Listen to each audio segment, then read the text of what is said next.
Do you just love desserts? Well, if so, this champion pastry chef has just the sweet treat you desire. From handcrafted chocolates to macaroons and cheesecakes, this bakery has everything you need to make your taste buds dance in delight. I'm your host, Staci, and you're watching In the Kitchen with Staci Static. And in a moment, we'll be joined by Alchemy Bakery and more.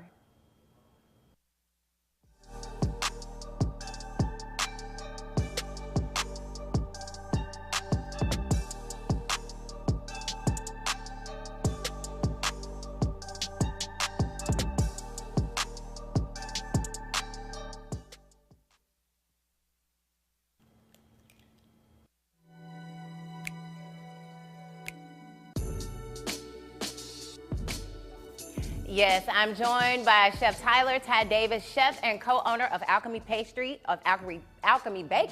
You're a pastry chef at Brennan's. You also do pop-up dinners at Brennan's. So welcome to In the Kitchen with Staci Static. I'm so excited because I've only been stalking you on Instagram for, I don't know, like months now. It's perfect. I've been stalking you as well. Okay, well, good. We're co-stalkers in this. So what made you want to become a pastry chef? So it was kind of happened by happenstance. Oh, okay. I started off being like a savory chef, but I really like kind of to challenge myself. So I just kind of took it upon myself to kind of learn pastries, you know. I had a job as an executive chef, but I kind of wanted to take a little bit more time, you know, back to kind of focus on like friends and family and whatnot. Gotcha. So it kind of was presented to me at Element. They needed a pastry chef for their restaurant and whatnot. Right. And I took the position and was like, absolutely, let's do it. So I've been there for about 2 years now, and I absolutely love it. And it's, I mean, some of your desserts, I mean, they look like works of art. You are truly a culinary artist. Thank you very much. And with alchemy, because it's like a science to baking, and a lot of people don't realize that. It When is. you say you challenge yourself, how like disastrous has it been for you in certain recipes, creating some? Honestly, I think food-wise, I've been super blessed, which is why I've kind of like stuck to kind of being a chef. Okay. It's very kind of like intrinsic, and everything kind of comes like really like naturally, you know? Right. Because I treat it as like an art form, you know? Nice. So because of that, pastry wasn't super difficult because I already had like 5 years of just regular restaurant chops under me. So as soon as Gotcha. I started to like dive in, you know, like it just came really naturally. So that's why I kind of wanted to specialize in it, because I kind of felt myself more at home, you know, doing pastries than I was actually like doing savory food, you know? Got you. Yeah. So tell me about what we're making today. So today we're going to be making a kind of a semifreddo, which is Italian for semi-frozen. Oh. It's like a type of ice cream that you don't really have to churn. So it's super easy, very approachable, but we're going to use like strawberry shortcake type flavors for it, you know? Oh, I love strawberry shortcake. That happens to be one of my favorite desserts. So Perfect. let's go ahead and Perfect. do your thing. So you were actually a contestant on Food Network's Halloween baking competition. I was. How was that? It was an amazing experience. It was probably one of the best experiences of my life. Extremely challenging, and you don't really like know kind of what goes into like making a show, you know? Yeah. So when I was watching like Food Network, like when I was growing up and whatnot, like it was insane because I just thought, this is fake, you know? Like these people in this competition shows, they not running around like this looking And they crazy were, and stuff. you were really. Girl, it's real. So what are you doing here? It is very real. So for our semifreddo, the only things you really need to do for this is, because it does have raw eggs in it, is to kind of like cook them. Okay. So we like to use pasteurized eggs. So what our recipe calls for is for us to put our egg yolks and half of our sugar inside of here with it. Okay. So we have a little double boiler, and what a double boiler is, it's just a little boiling water in a little pot. Right. We have it on a medium, and you just want to take just any kind of metal bowl or glass bowl, anything that conducts really good heat, and just stick your egg yolks on top of it. And what you're going to do is you're just going to keep this on here and stir it. Okay. If you stop stirring it, what you'll end up with is sweet scrambled eggs. And we don't want that. You definitely don't want that. No. So you separated the eggs. Yep. And how many eggs did we use? So for our recipe, we have 4 eggs. So we're Okay. going to use 4 egg whites. We also have 4 egg yolks in here. Okay. And then this is a cup of cream right here. Okay, got you. So we're making the semifreddo first. Yes. And then we're getting into the strawberry flavors. Yep. All right. So what inspired you to start Alchemy Bakery? So Alchemy Bakery actually started, it's just really weird. Like everything just kind of like, I'd say like fell into place. I started off being pie guy cheesecakes. So I specialized in cheesecakes. I ended up I was at a position that I really didn't enjoy. And it was really kind of getting to me. And I always promised myself that I always, you know, well, if I wasn't happy somewhere, you know, I was just gonna either find somewhere where I could be happy, you know, Right. so I was looking for a different job, wasn't really making no money, but I had to do something. Right. So I ended up finding out that I could actually get a business license and start kind of like specializing in stuff and making things. So I kind of figured, you know, what does St. Louis need? I wasn't going to try to do anything, you know, like around like muffins or like croissants or just regular cakes because everyone has those. Yeah. So I specialized in cheesecakes and honestly ended up making one for my mom's birthday and, you know, as like a little demo, a little prototype. And it was a carrot cake cheesecake. And she lost her mind. And so did her friends, apparently. Yeah. So I had it for my, it was for her birthday, and she came over, and like all my sisters and whatnot were like super happy about how everything came out. And she just told me, she looked at me and was like, "Babe, you need to sell these." So I went online on Facebook and was like, "Look, y'all, I'm selling cheesecakes for Thanksgiving. If anyone's interested in buying them, let me know," and we can go from there. And ended up selling like 25. So you're strictly online with the bakery business? Yes, yeah. And your pictures are just phenomenal. Do you take those yourself? Oh, okay. Well, you have like another skill is taking like food photography as well. So how long do we mix this together? Okay, so this will take probably about 5 minutes on top of it. So you see how it changed colors? Yeah. It'll become really like light pale, and it'll thicken up. So what you wanted to do is you want to get slightly about this thick. So when you actually put your finger inside it and run up the edge, you see how it kind of stays like that? Gotcha. Yep, so that's what you're looking for. All right. So it turns a lemony yellow. It does turn a lemony yellow. Oh, there's the recipe on the screen now. So where did you get this idea, online bakery? Why not a standalone store? I want to do it smart. And because I was always kind of just weary about opening a spot and having to close it, you know, I was just like, how can I do this smart? So what I did was I just wanted to do it online because then I wouldn't have to pay like overhead for a building for the rent. Exactly. And it's like a super small operation, so there's really no reason for me actually to have like a massive space, you know? So until I was going to get enough capital for me to actually get like a storefront, you know, I was just going to do it online. Hand deliver it. I think it creates really good like rapport with my customers and whatnot. And then it also, I don't know, it would just seem a lot more smart and a lot more feasible for me to do it that way, you know? Got you. So you just added the strawberry puree in there. Yes, so we just added a cup of strawberry puree. You can use like strawberry jam or preserves from the store if you want to do that. Okay, so if I want to make my own, do I start with frozen strawberries, thaw them out, maybe put some sugar in them, or what? Yep. Okay. If you want to make your own puree, I do equal parts water to equal parts sugar, and then I would probably do also equal parts strawberries. Okay. So put everything in the pot, just kind of boil it down a little bit until the strawberries kind of heat up. You don't even need to cook them.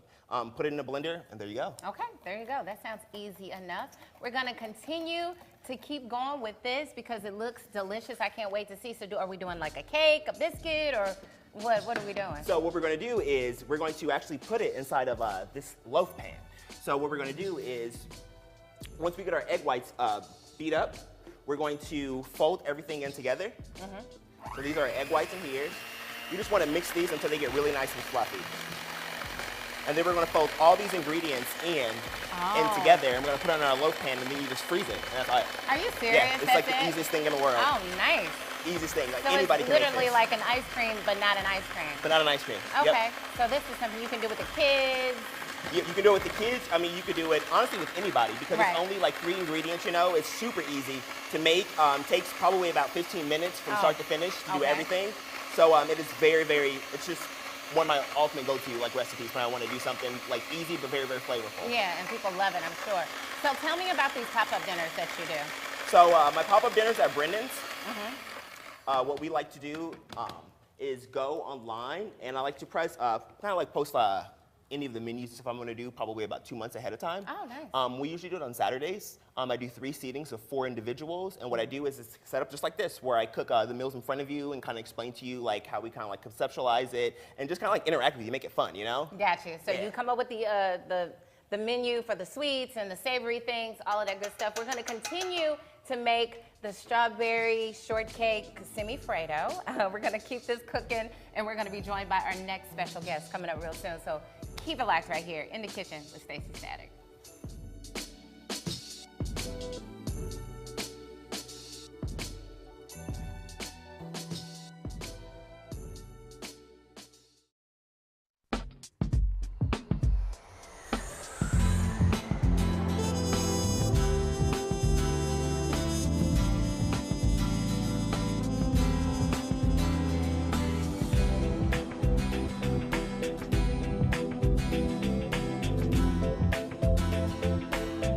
Experience St. Louis.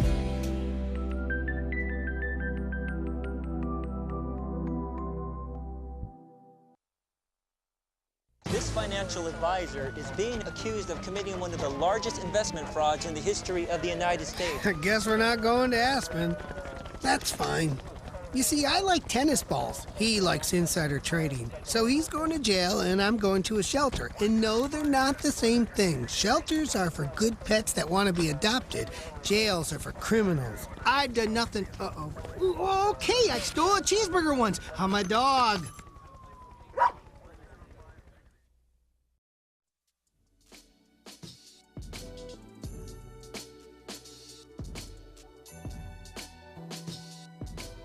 Hello and welcome back to In the Kitchen, and our next guest is dedicated to making the men of St. Louis better men, and he's doing it through his publication Evolution Magazine. Joining me in studio and in the kitchen is John Parker. Welcome. I'm glad to be here. Well, thank you for coming. So tell me about this evolution for the cultured STO man.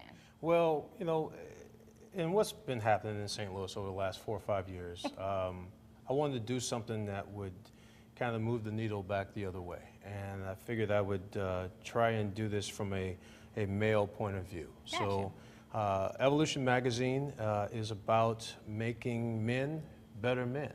Okay. So this publication is not about women in bikinis and women in their underwear and things like that. We're going to talk about the things that men should be talking about, that they want to talk about, but are sometimes taboo subjects. So to make men better men.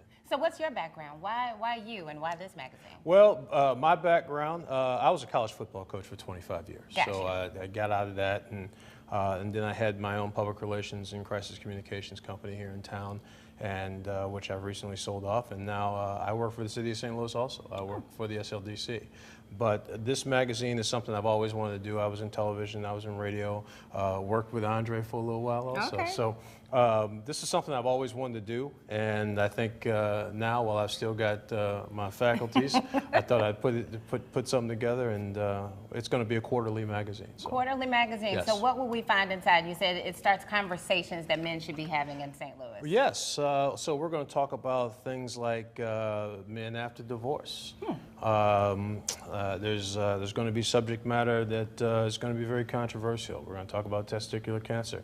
We're going to talk about, and you're going to like this, why men cheat. Oh, why would I like that? Well, I don't know if not personally, but these are things that I think men should be able to openly discuss. Absolutely. And we're going to do also a featured article on one woman who's doing something, kind of nice in the St. Louis area. So. It's not about the high-profile executive. It's actually about, I refer to it as GQ for the average Joe. GQ for the average Joe. Okay, we like that. So where can we find the magazine? Everywhere. Okay. It's a free magazine. Okay. So we live and die on the advertising of it. So it's going to be, it's going to be available in doorways, just like every other magazine you see around St. Louis. It'll be available everywhere. So who exactly is it for? I know men for the, like, what age range? Because these are definitely grown-up topimes when you're talking about how to survive divorce and testicular cancer, even though it can strike young. Sure. But who is it for? Well, the age range is 24 to 55 or 60-year-old men, but it's also for that 25 to 60-year-old woman who's looking for that guy also. Okay. Well, so, we talk about, cigars and good wines and things like that. And whiskeys and bourbons and things of that bourbons nature. And things like all that. right, so if you're looking for that guy, this is the guy. All right, it's all about getting culture here in St. Louis. I love it. So when does it launch? Actually, it has just launched. Actually, today, our launch party is Thursday, February 22nd, tomorrow evening at Napoli, at Bar Napoli in Clayton. And we're expecting a big crowd, and we hope that maybe Staci Static can show up. Maybe I will have to show my face. That sounds really swanky. I like that. So make sure you pick up Evolution for the Cultured STO Man magazine. I love it. And get yourself some culture, and make sure you go to the launch party. Thank you so much, and congratulations, and continued success with this. I appreciate that. Thank Most you so definitely. much. But you know what? We do have to switch gears and find out what Chef Ty is over here making. What is going on? How is the strawberry shortcake semifreddo coming along? So the semifreddo is amazing. Okay. So we folded all of our ingredients, and then what I did was I took our shortcakes that are on our recipe, and I laid them out all over the bottom. Okay. So this will actually make a crust. So from there, you got your shortcakes on the bottom. So wait, before we get into that, what kind of shortcake recipe is this? Like angel food cake, like a pound cake? What is it? Okay, so for the shortcake recipe, you can make your own, or you can just get store-bought. Okay. So we just ended up just getting store-bought ones for this guy, and Okay. just line the bottom of them, makes it really, really easy, and go with the flow. Okay, there you go. Awesome. And we just pop this in the freezer. Okay. I'll let him do that. Do you eat sweets? I do eat sweets, not as often as I'd like, and you know, I would love to love strawberries, but I'm allergic to strawberries. Oh no, it's the worst. Oh, you won't be able to try it, but No, that's I will okay. not. More for I will everyone not. else. So, of course, and he's all about presentation. I mean, aesthetically, your desserts are like the most beautiful things. I mean, they truly are works of art. I don't even know how you create Thank some you of the very stuff much. you do. I think it's really important for these things to look like you put a little time and effort into it, and then Yeah. also because people eat with their eyes first, you know? So aesthetically, I mean, it's just like people. You wouldn't go on a date with a girl that looked busted, so like, Hey. so you don't want to eat a dessert that just looks crazy, right? You never would, no. And one of the reasons we line our plastic pan is because it makes it super easy to get our semifreddo out. So what you want to do is you just want to take your semifreddo, take your plastic off, and then you're just going to just invert it. And then what you'll do is you'll pull down the bottom of this guy, and see how easy it just pops out? Pop it on out. Super easy. And then you take this. I kind of like to keep it on any kind of plate that I want to serve it on, just to make it easy. You're right, so you have to transfer it, yeah, because that can be messy because it's melting and doing all kinds of crazy stuff. And then, of course, you put the Chef Thai magic on it, I'm sure. Oh, absolutely, absolutely. As he So plates this up. we just get our little plate cleaned off just a little bit. Wipe all of our little goodies off. I'm like, and what are you going to do to dress this thing up? Our little baby semifreddo. He really is. I mean, if you follow him now, who are you on Instagram so they can find you right now? So on Instagram, my name is I the Tyler. So it's kind of like I the Tiger, but a little bit different. I want to make it super easy and just really, really just approachable, you know? Something Right. fun. That's what Instagram's there for. So we just got just fresh berries. You can do this with any kind of berries you have. You can do strawberries, you can do raspberries, you can do blueberries. But we just take these guys, snazz up our top. And you can already see like the texture of it too, because you fold in all those egg whites, when the meringue and then the yolks and also the cream, it keeps it super, super, super light. So how many does this serve? Honestly, you could probably cut it into 8 if you wanted to, for very, very, actually really, really filling pieces if you wanted to, but you could do it as 12 pieces. Gotcha. If you wanted to just eat it all by yourself, girl, just eat it all by yourself. That's just what I need. Strawberry semifreddo to myself. Yeah, yum. Perfect. And then what I like to do is just take some of these berries also and just kind of like line the plate, Right. add a little color, a little bling. Beautiful. And you have something else over there you're gonna do too. Yep. So we got that. I always like to kind of add like a little chocolate elements and stuff to it too. So this is just white chocolate with a little bit of color on it. Right there. All right. This look is at- a little strawberry powder. So this is just dehydrated strawberries. You do a lot. You definitely capitalize off that strawberry flavor. Make sure you go and check out Chef Tyler Ty Davis. He is the co-owner of Alchemy Bakery, online bakery, delivering around St. Louis metro area. At Eye of the Tyler. AlchemyBakery.com is where you can find him as we continue to watch him make this dessert look delicious. I need to try this right now. You need to cut into that thing so we can see what it tastes like. If it's, I'm that's sure it, it's guys. just as delicious as it is beautiful. Look at this. It'll give you a lot of berries too. It'll give you a nice hefty piece. Were those roses you put on there? Yes, so those were dry roses as well. So I always like to kind of keep it a little, just really feminine and like dainty, you know? Because this is a very love feminine it. dessert. So we got this, and then what you'll see is it keeps its shape. And then Yeah. on the inside, you see all the strawberries and whatnot. So I Yes. actually like to put fresh berries inside of it too. I So that see. you can kind of get like the full effect with everything. Got you. That is insane. That is absolutely insane. Wow. I know. You almost don't want to eat your desserts because you don't want to mess them up. Oh, but no, if I take this much time to make these desserts and no one eats them, girl, I'm gonna be so mad. Super hot, I'm sure. That is absolutely beautiful. These are great ideas. Make sure you go and he gives me a big hefty spoon so I can just look like, I don't know, a ridiculous person. And since I don't have to share this because my other guests cannot eat strawberries, I'm okay. That is so good. Thank you. And you taste all the different textures, like you said, with the meringue and mixed in there. And I noticed how your whole demeanor changed as soon as you ate that. I mean, because when you eat something sweet, you just you gotta kind of love on it. You know what I'm saying? That is so good. Thank you. That's ridiculous, y'all. That is ridiculous. Thank you so much for joining us on the new episode of In the Kitchen with Staci Static. Thank you to my guest today, Chef Ty from Alchemy Bakery, and of course, Chef John Parker of Evolution Magazine, if I can get my faculties. For more info on STL TV or In the Kitchen, download the STL TV app or connect with us on YouTube, Facebook, and Instagram. And we want to hear from you. You make sure you reach out to us. We'll see you next time. This is ridiculous.